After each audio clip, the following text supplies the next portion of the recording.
Back to the primary now. Here's your head-to-head matchup for November. Schuette versus Whitmer. We do have team coverage tonight. Evan Dean is live at the Schuette celebration in Midland, but we want to start with 24-hour News 8's Leon Hendricks, who's been with the Whitmer camp all night. Leon? Ryan and Marley, good evening to you. It wasn't long ago that Gretchen Whitmer took the stage to officially declare and affirm her victory in tonight's primary election. It was about 10 o'clock when news came down from the Associated Press that they were calling the race for Whitmer, and right around that time, all of her supporters began to file out onto the stage. And she took the mic and really wanted to emphasize just how much she appreciated all the support that she's gotten, some of that support, and she also wanted to acknowledge her opponents, Abdul El Sayed and Sri Tanadar. She said that there is a place for them going forward. There's no doubt about it that she's going to want their support, and she's going to want the support of the people who voted for them. Thousands of people, and she's likely going to need their help if she's going to win this general election. So clearly she started the process of bringing the party back together. She wants to unite the voters behind her, and she gave an impassioned speech about the future of Michigan. Here's some of that. Michigan was the place that people used to move to from all around the world for opportunity, a good job, great schools, clean water, safe roads. We valued our neighbors and our diverse communities. Those are Michigan values.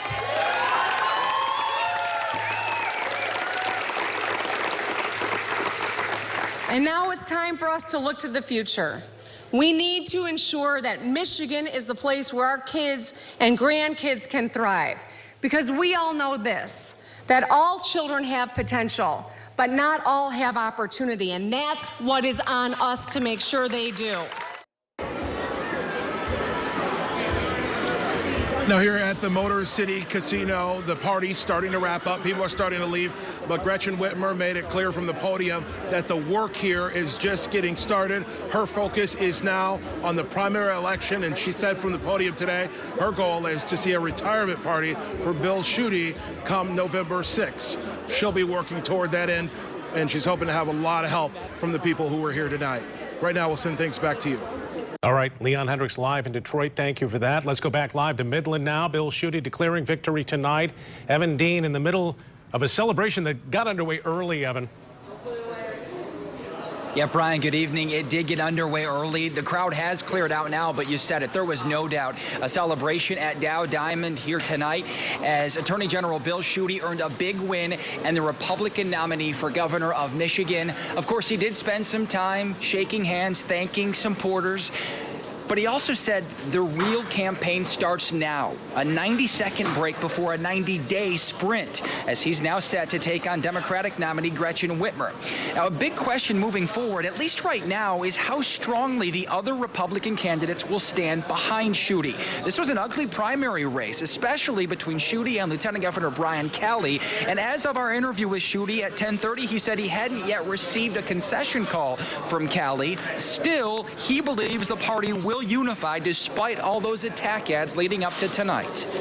Well, listen, we're going to have a strong, united, unified Republican Party. It's going to start tomorrow in Grand Rapids when Vice President Pence comes into town. And listen, whatever our differences may have been, this is all about the future and how we have more jobs and bigger paychecks.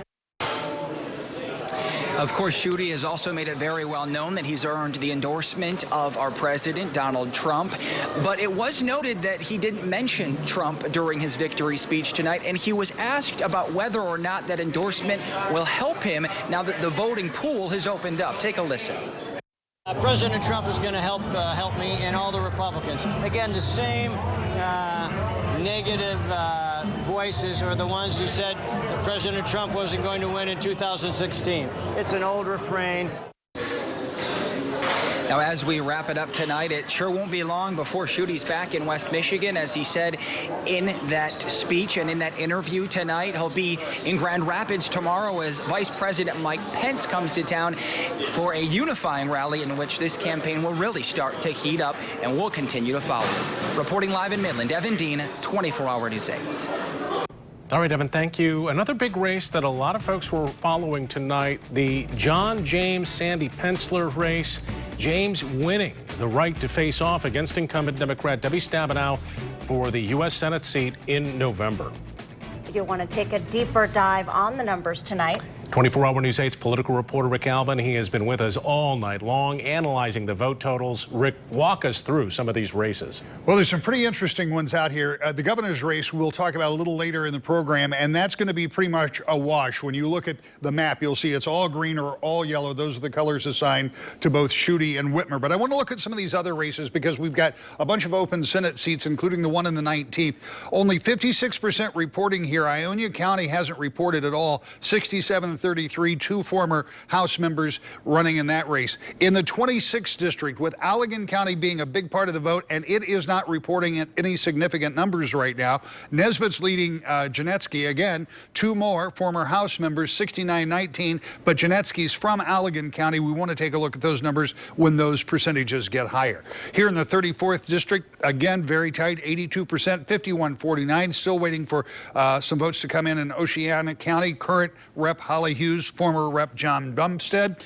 And over here, a newcomer to politics, Papi Saez Hernandez, and former Representative Colleen Lamonte. Again, 53-47, still looking for some votes to come in there. However, out in Ottawa County, this is the seat currently held by Senate Majority Leader Arlen Meekoff. Roger Victory has been declared the victor there. In the 33rd, this is the seat that is currently held by Judy Emmons, former State Representative Rick Outman leading, but 56% of the votes are in. Over on the Democratic side, it's Mark Bingle. Go back down here. I want to make sure we look at one more race, and it's this one. This is the Libertarian race for governor.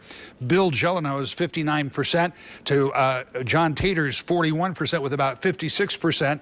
And as I said, we're going to have to wait for some of these others to get more populated, including some of these Kent County races, because they haven't reported again with those significant kind of numbers. But what we do know tonight is that the numbers for the governor's race separated pretty quickly, and some of these other county races are going to be a little slower to come in, but we're going to have a whole new class of senators. We're going to have maybe 45 members of the 110-member House that will be new. So we're going to see a lot of faces in Lansing starting at the very top, going right down through both houses. So new class. It's going to be a big change. So the question then becomes, as we look at these numbers tonight, you heard Leon talking about it, and you heard Evan talking about it. How do these people at the top of the ticket pull their party together and try to take a majority? Because that's what they'll both want. They'll want a majority in the House and the Senate if they're elected governor. How do you do that? And how do you do it all in 90 days? Yeah. Do you think Callie shows up to the Pence thing tomorrow? I would think that he would, but I'll let you know tomorrow afternoon at 6:30. All right, that's a hedge. Okay, thanks, Rick. Yeah.